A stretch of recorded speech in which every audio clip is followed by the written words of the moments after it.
Everybody, PuZZlePieceZ back with more of Dracula Origin, and we're trying to figure out the book here. So I found out that I might have these in the wrong places, so I'm gonna put them back to the middle. There we go. The red's supposed to go on the bottom. Oh. Ah, thank you. That reset everything. So, basically you can't really tell what these are. They're supposed to have, this is what it's supposed to look like. Only problem is you can't really tell what is what, especially when you go here. So, although I think the bat's supposed to help you. The bat produces blood, so just gonna. And again, yes, I'm looking at a walkthrough, but it's just for a little bit of the puzzle. That's all.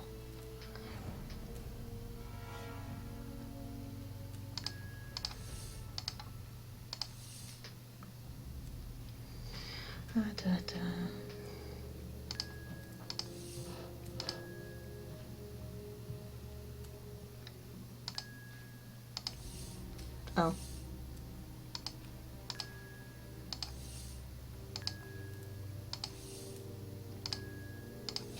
There we go. Okay, so now we got symbols, because this is right. So now that we have symbols, that's right.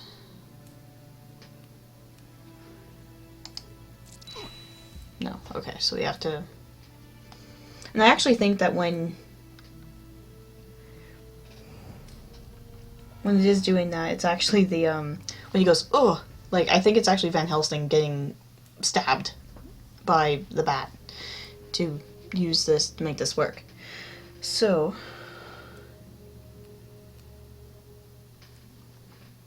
this is a really weird puzzle. It's like you click one, you click another, then you click on the bat. So pretty much it's like,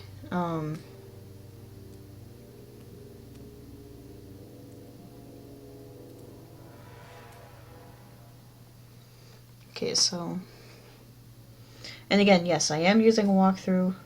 Screw you all.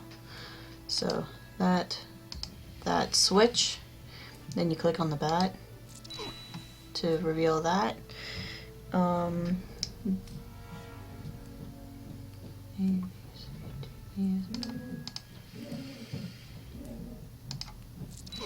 So we have those guys now.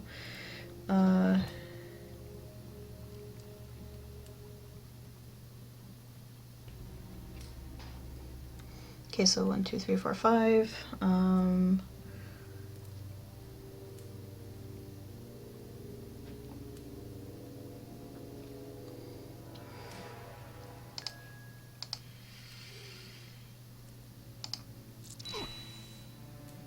Oh, that didn't work.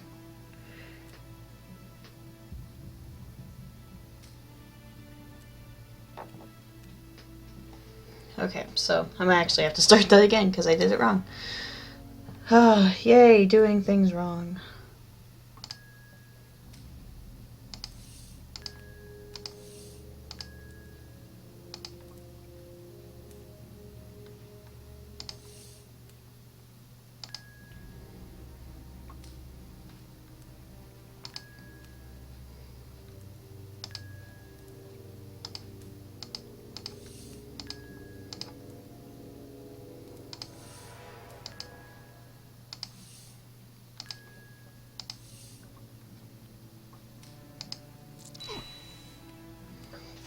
Okay.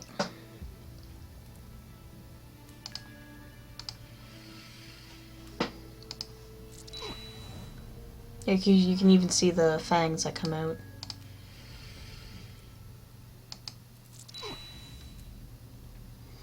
Okay, so...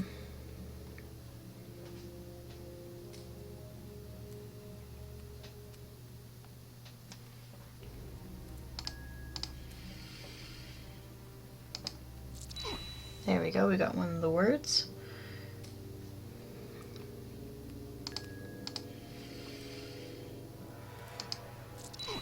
So basically poor Van Helsing here maybe is getting drained of all of his blood. Well, not all of it, but a pretty good amount since his bat's having lunch on him, basically. And then this one should do it. Finally, There we go. I can access the pages of this damned book. But, hell's bells. It seems that the same man wrote the whole book over the course of many centuries. Ooh, so it's a diary. Okay. Summer of the year of our Lord, 1477. I can no longer die. Of this I am certain. The strongest blows barely register.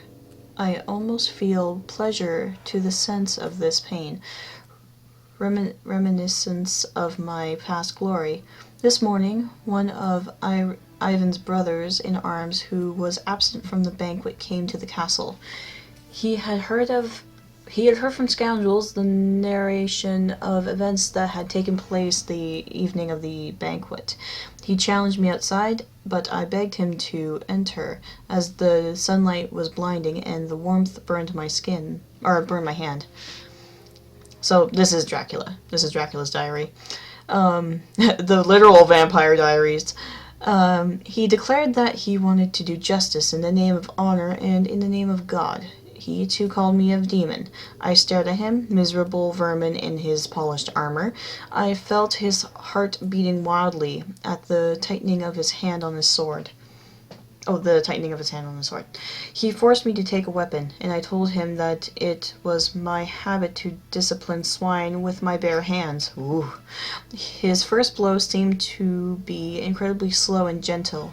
This man must have weighed 200 pounds, and my hand barely moved back when I stopped his sword. He hit me again and again, while an indescribable euphoria grew in me, and I was surprised to whoop with laughter under his attack. And the hunger came, and it had already come.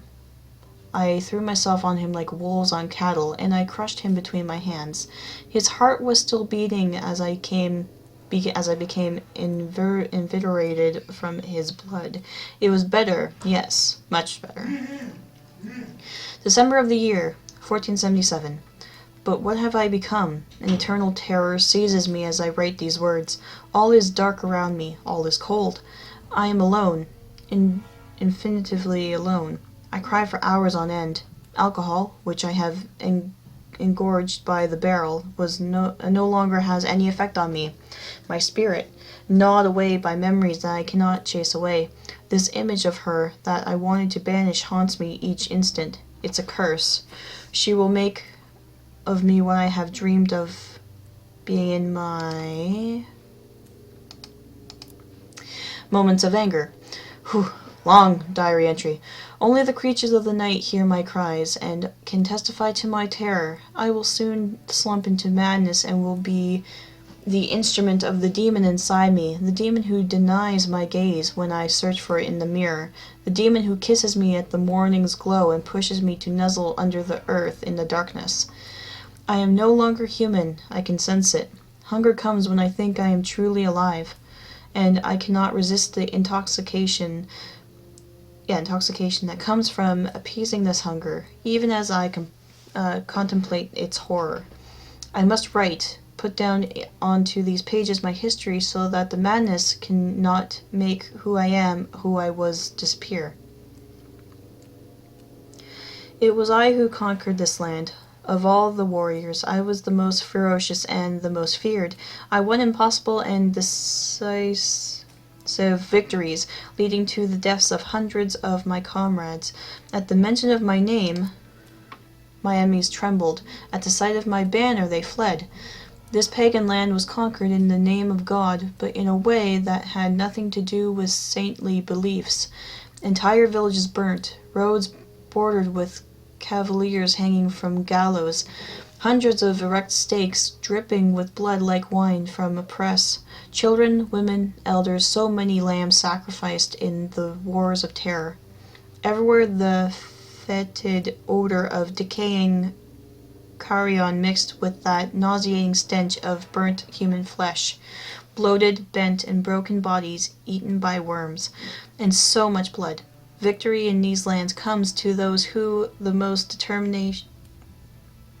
comes to those who show the most determination in face of the horrors and atrocities, he who is first to instill a supernatural terror in their enemy, regardless of the price. And it was me. Thus came peace, but certain men aren't made for peace. I had them come and stay in my castle, the knights who had fought at my side as well as their families. In this devastated land, it was the only dignified resistance for these brave warriors and their noble names. It was then I saw her, Irina, the daughter of one of my comrades who had died on the battlefield. She was everything. I saw nothing but her. She suffused the castle with an enchanting light and warmth. Each of her steps was a dance, her voice the whisper of her soul. Her beauty transformed the world, transformed people.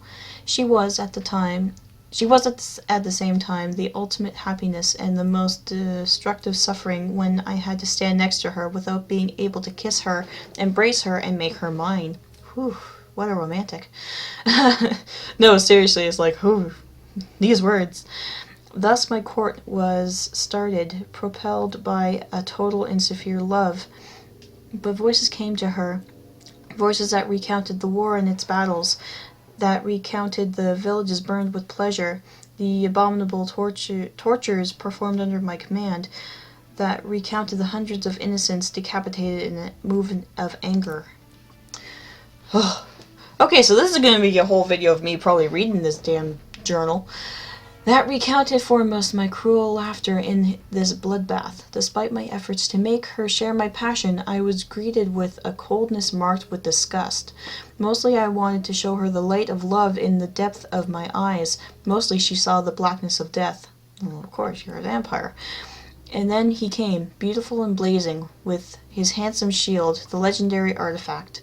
My young cousin, Ivan, rejoining us after the battle and turning the heads of the ladies with each step. Oh wait, maybe he wasn't a vampire yet. Generous and likable, he shone in peacetime as I had once made him do during wartime. They were inseparable. He held her arm and she called him my lordship. He praised God and she drank his words. But hadn't I also served God? Hadn't I risked death 1,000,000 times for his glory?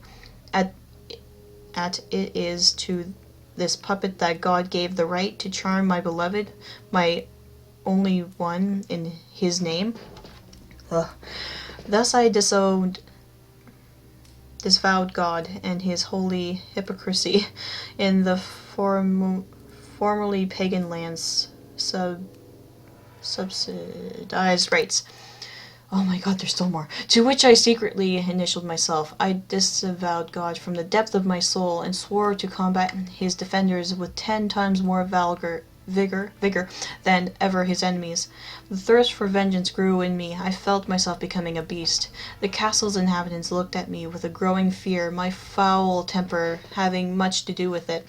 I began to whip clumsy servants or those who tarded in carrying out my orders. My brothers in arms turned from me. Next came the marriage announcement that threw me into the abyss. Ivan and Irina announced their engagement, held the previous eve in secrecy, and their intimate wedding. Imminent wedding. Yeah, everyone present applauded the news, and I felt the mocking and condescending looks drift over me, the inevitable lot of the spurned lover. At that point, right in front of my eyes, the red veil of anger and blood fell. I managed nonetheless to contain my despair and fury, and invited the whole court to a great banquet to be given the next day in honor of the would-be wedded couple. I retired then, and during all of the preparations I was